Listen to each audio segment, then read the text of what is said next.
All right, so I was sitting here talking to one of my guys, and I'm like, you know, one of my younger homies, and I'm like,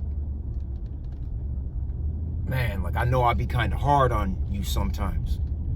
You know, I know that I'm like that, you know? And it's like, I'm trying to explain to him, like, I can't baby you, though, in this shit. This is a hard life, and I can't fucking baby you, you know, in this shit at this age, man.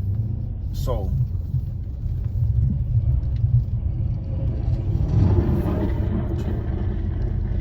yeah, so I can't baby you. And I was explaining to him that my dad is cool, and he kind of taught me some things because I'm a sponge, and I watched, but he didn't really take his time to teach me shit. I just caught on to things, but he didn't really, we didn't know, never build the go-kart that he was talking about, none of that type of shit. I remember he restored a 37 Pontiac to a hot rod in one day. So I've always had cars, have always been a part of my life, even when I didn't really know or really even really care too much for them. I guess I did. I don't know. I've always been around them. I know about them. So I remember the paint job was all black, jet black. And I always remember how he said black paint jobs are like the hardest to maintain, right? So it was sitting in the garage, and I touched it one day, and I left a handprint on it. And he came upstairs after work. I think he took his Cadillac Fleetwood to work, had the hot rod in the garage. It's a gray Fleetwood, just like the one that you guys seen in my videos. I've actually had two of those. One was a 91, one was an 88. But he came upstairs,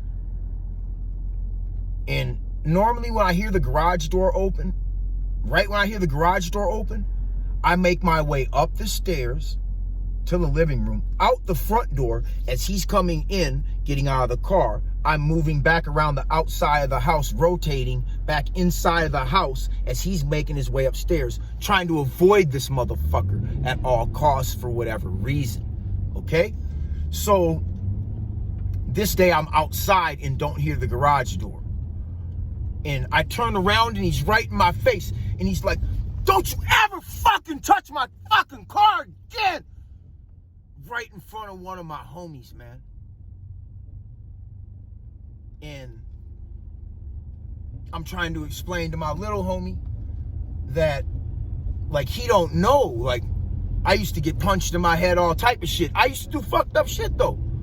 You know what I'm saying? So I grew up in the 90s. I was stealing guns out of the safe at a young age, all type of dumb shit. Borrowing them to motherfuckers, not getting them back. I remember, man, I took a Derringer. This only really happened once as far as me borrowing it, not giving it back. I took a Derringer out of his safe, right? And I replaced it, because it was in like a little pouch. I replaced it with two sockets taped together with the swivel socket almost as like the handle, right? So I borrow it to the homie, and he basically steals it, in my opinion, okay? So I never retrieve the gun, and then, like a high-ass dumbass, I totally forget about it. One day, he comes at me, and he flashes the sockets. And I'm just like, damn, man, like... And he just started trying to whoop me. And honestly, I could have whooped my dad at that point, but I didn't. I just let him fire me up. It didn't really hurt.